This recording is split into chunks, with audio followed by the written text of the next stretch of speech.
السلام عليكم ورحمة الله وبركاته. الحمد لله رب العالمين والعاقبة للمتقين والصلاة والسلام على نبي المرسلين وعلى آله الطيبين وأصحابه الطاهرين وكلهم أجمعين، أما بعد، فأعوذ بالله من الشيطان الرجيم. بسم الله الرحمن الرحيم. وقال الله عز وجل: اهدنا الصراط المستقيم صراط الذين أنعمت عليهم غير المغضوب عليهم ولا الضالين. عن أبي هريرة رضي الله عنه قال: أن رسول الله صلى الله عليه وسلم قال: إذا قال الإمام آمين فإنه من وافق قوله قول الملائكة غفر له ما تقدم من ذنبه. رواه البخاري ومسلم. صدق الله مولانا العظيم وصدق رسوله النبي الكريم، ونحن على ذلك من الشاهدين والشاكرين، والحمد لله رب العالمين.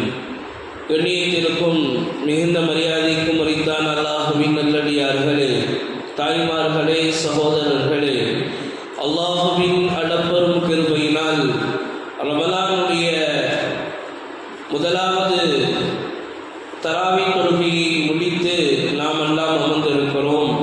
நாளைய தினம் நாம் நோன்பு வைக்கக்கூடியவர்களாக இருக்கிறோம். அல்லாஹுவின் மாபெரும் கிருபையினால் இன்றோடு அல்லாஹுடைய தித்திக்கும் திருவேதமாம் அருள்மறையிலிருந்து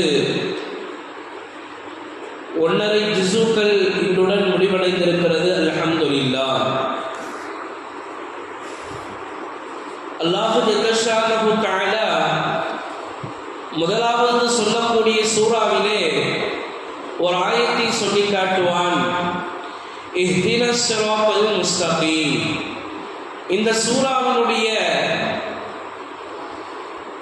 ஒவ்வொரு ஆயத்துகளையும் பார்க்கிற பொழுது மிகவும் அற்புதமாக இருக்கும். காரணம், சொல்வார்கள் அறிஞர்கள், குர்ஆனினுடைய சாரம்சத்தை புள்ளிந்தால் அது சூரத்துல் ஃபாத்திஹா ஆக மாறும் என்பதாக சொல்லுவார்கள். காரணம், அதில் முதலாவது ஆயத்து அல்லாஹ்வுடைய புகழை பற்றி சொல்லக்கூடிய ஆயத். அல்ஹம்துலில்லாஹி ரப்பில் ஆலமீன் அர்ரஹ்மானிர் ரஹீம், அவருடைய தன்மைகளை சொல்லக்கூடிய ஆயத். மாலிகி யௌமித்தீன், மறுமை நாள் ஒன்று அதை பற்றி சொல்லக்கூடிய ஆயத். இய்யாக நஅ்புது வ இய்யாக நஸ்தஈன், நாங்கள் உதவி தேடுவது என்பது இபாதத்துக்கு பிறகுதான் அல்லாஹ்விடத்தில் உதவி தேட முடியும் என்பதாக சொல்லக்கூடிய ஆயத். அடுத்ததாக சொல்லக்கூடிய ஆயத் இஹ்தினஸ் ஸிராத்தல் முஸ்தகீம். அல்லாஹ் நம்ம ஈமான் கொண்டுட்டோம். அல்லாஹ் இந்த சூரத்துல் ஃபாத்திஹாவை குர்ஆன்ல சொல்லி அந்த சூரத்துல் ஃபாத்திஹா எப்பொழுது இமாம் தொழுகையில ஓதுவாங்களோ அப்பொழுது ஆமீன் என்பதாக நபி ஸல்லல்லாஹு அலைஹி வஸல்லம் சொல்ல கட்டளையிட்டார்கள். ஆமீன் என்பதாக ஷாஃபியாக்கள் இடத்திலேயும் அஹ்னாஃப்களுடைய இடத்திலேயும் சில மாறுபாடுகள் இந்த ஹதீஸை பொறுத்து இருக்கிறது.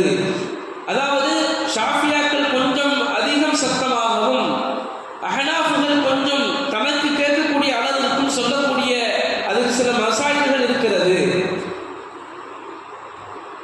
மேலும் ஆமீன் என்பதாக நீங்கள் சொல்லுங்கள் என்பதாக இதிலே நபி ஸல்லல்லாஹு அலைஹி வஸல்லம் அவர்கள் சொன்னதனுடைய அர்த்தம் என்னவென்று சொன்னால், அல்லாஹ்விடத்தில் நாங்கள் ஹிதாயத்தை கேட்டுக்கொண்டே இருக்க வேண்டும்.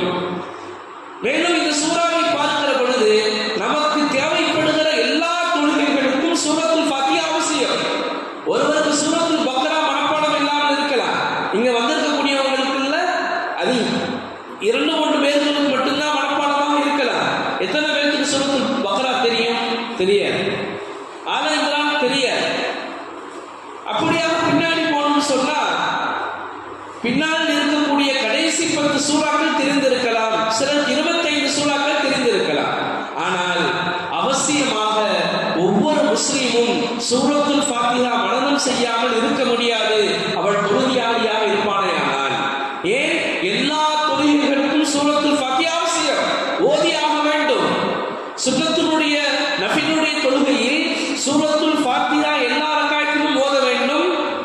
அதே போல துணை சூறாக்களும் ஓத வேண்டும். ஃபர்லுடைய தொழுகையில் முன்னால் இருக்கக்கூடிய 2 ரக்காயத்துகளுக்கு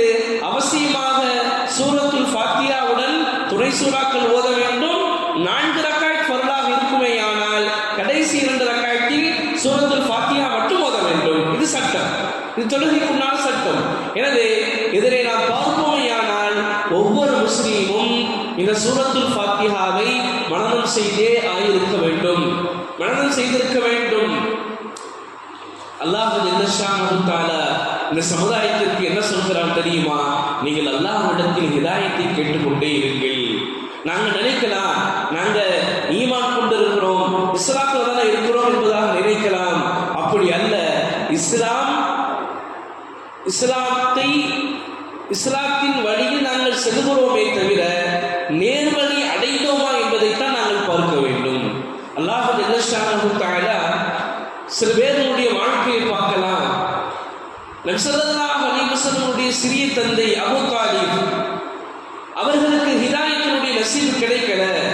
எவ்வளவோ போராடினாங்க. நபி ஸல்லல்லாஹு அலைஹி வஸல்லம் என்னுடைய சிறிய தந்தையே என்னுடைய காதுல சொல்லிருங்க, நான் உங்களுக்கு சாட்சியாக இருக்கிறேன் என்பதாக சொல்ல பொழுதும் கூட இந்த மக்கள் எல்லாம் என்னை மௌத்துக்கு பயந்துட்டு அபூ தாலிப் இஸ்லாத்துக்குள்ள வந்துட்டார் என்பதாக மட்டும் சொல்லாமல் அவர்கள் நினைக்காமல் புத்தி பேசாமல் இருப்பார்களே, ஆனால் நான் கலிமா சொல்லி உன்னுடைய கண்களை குளிர வைத்திருப்பேன் என்பதாக அவருடைய சிறிய தந்தை சொன்னார்கள்.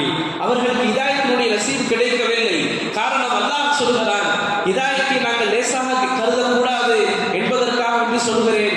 அல்லாஹ் சொல்லுவான், இன்னக லா தஹ்தி மன் அஹ்பப்த வலாகின்னல்லாஹ் யஹ்தி மன் யஷா. அல்லாஹ் என்ன சொல்கிறான் தெரியுமா? நபியே, நீங்கள் நாடியவர்களுக்கு ஹிதாயத் கொடுக்க முடியாது. நபிமார்கள் உலகத்தில் வருகிறார்கள் என்று சொன்னால், அல்லாஹ்வுடைய அருள் வேதங்கள் அருளப்படுகிறது என்று சொன்னால் அதை படிக்க முடியும். நபி ஸல்லல்லாஹு அலைஹி வஸல்லம் அவர்களாலும் மற்ற ஏனைய நபிமார்களாலும் சொல்ல முடியும். ஆனால் ஹிதாயத் கொடுக்கிறது யாருடைய கையில் இருக்குது? அல்லாஹ்வுடைய கையில் இருக்குது.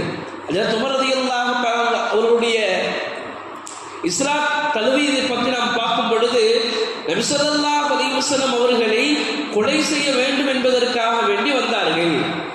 அப்படி வருகிற பொழுதுதான் ஒரு சஹாபி சொன்னார்கள், நீ என்னப்பா நபியை கொலை பண்றேன்னு சொல்லிட்டு போற, உன்னுடைய சகோதரனுடைய வீட்டுக்கு போ என்பதாக அந்த மனிதர் சொன்னார். அவங்க தன்னுடைய சகோதரி வீட்டுக்கு போனாங்க. உள்ள குர்ஆன் ஓதக்கூடிய சத்தம் கேட்டுச்சு. உடனே போய் தன்னுடைய சகோதரி என்ன செஞ்சு கொண்டிருக்கிறீங்க என்பதாக அடிக்கிறாங்க. அவங்களுடைய சகோதரிக்கு ரத்தம் முகத்துல அடிபட்டு ரத்தம் வலிய ஆரம்பிக்குது. அப்பதான் அவங்க விளங்குறாங்க, நம்ம என்ன காரியம் பண்ணிட்டோம், நம்முடைய சகோதரி அடிச்சிட்டோமே, நீங்க ஓதக்கூடிய அந்த குர்ஆனை எனக்கு காட்டுங்க, என்ன ஓதிக்கிட்டு இருந்தீங்க என்பதாக சொல்லும் பொழுது அவங்களுடைய சகோதரி சொன்னாங்க, நீங்க அசுத்தமாக இருக்கிறீங்க, நீங்க சுத்தமாயிட்டு வாங்க, நான் உங்களுக்கு காட்டுறோம். நீங்கள் விளங்கணும், எப்பொழுது ஹிதாயத்தினுடைய தேடுதல் இருக்கிறதோ அப்பொழுது அல்லாஹ் ஹிதாயத்தை கொடுக்கிறார்.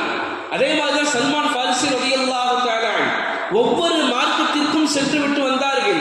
இதுல என்ன விஷயம் இருக்கிறது, பைபிள்ல என்ன விஷயம் இருக்கிறது, இன்ஜீலில் என்ன விஷயம் இருக்கிறது, தௌராத்தில் என்ன விஷயம் இருக்கிறது, ஒவ்வொன்றையும் ஆராய்ச்சி செய்கிறாங்க. ஆராய்ச்சி செய்து கடைசியாக குர்ஆனுக்கு வருகிறார்கள்.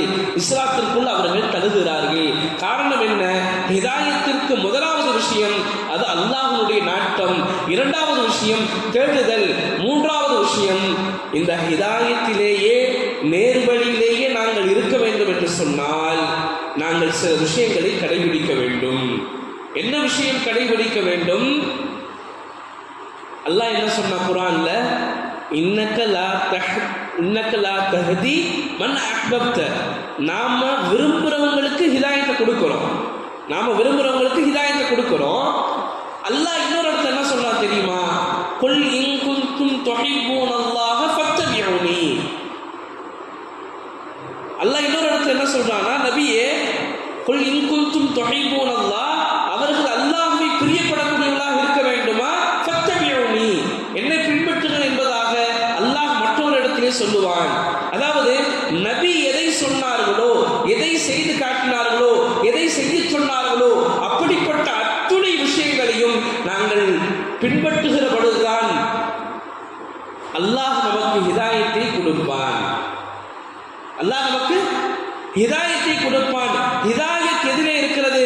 நாங்க வெறுமனே நினைக்கலாம், நாங்க இஸ்லாத்துக்குள்ளதானே இருக்கிறோம், நாங்க நோன்பு வைக்கிறோம், எல்லா விஷயங்களும் செய்யறோமே, அதல்ல.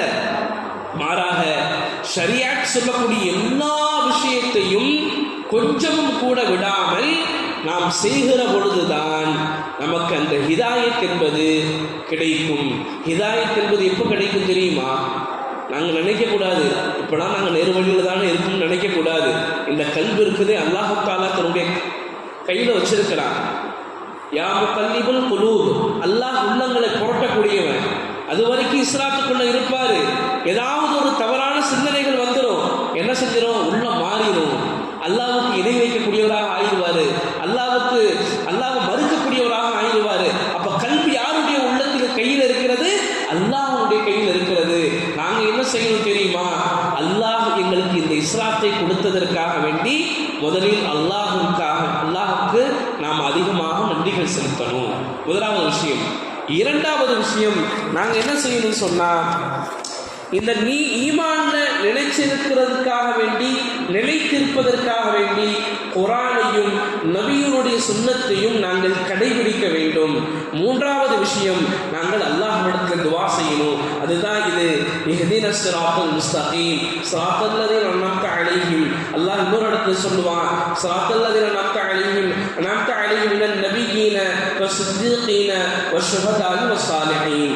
யா அல்லாஹ், அவர்களுக்கு எப்படி நீ நிஅமத் செய்தாயோ, நபிமார்களுக்கு, சாலிஹீன்களுக்கு, நல்லடியார்களுக்கு, ஷுஹதாக்களுக்கு எப்படி நீ நேர்வழி காட்டினாயோ, நிஅமத்தை செய்தாயோ, அருள் புரிந்தாயோ, அதே மாதிரி எங்களுக்கும் புரிந்து இந்த தீனுல் இஸ்லாத்தில் நிலைத்திருக்கக்கூடிய அந்த பாக்கியத்தை எங்களுக்கு கொடு என்பதாக நாங்கள் அல்லாஹ்விடத்திலே அதிகமாக துஆக்கள் செய்து கொண்டே இருக்க வேண்டும். அல்லாஹ் ஜல்ல ஷானஹு தஆலா தீனுல் இஸ்லாத்திலேயே நிலைத்திருக்கக்கூடியவர்களாகவும் நம்மையும் நம்முடைய குடும்பத்தார்களையும் அல்லாஹ் தஆலா ஆக்கியருள்வானாக. ஆமீன். வாஹிரு தவான் அல்ஹம்துலில்லாஹி ரப்பில் ஆலமீன். அஸ்ஸலாமு அலைக்கும் வரஹ்மத்துல்லாஹி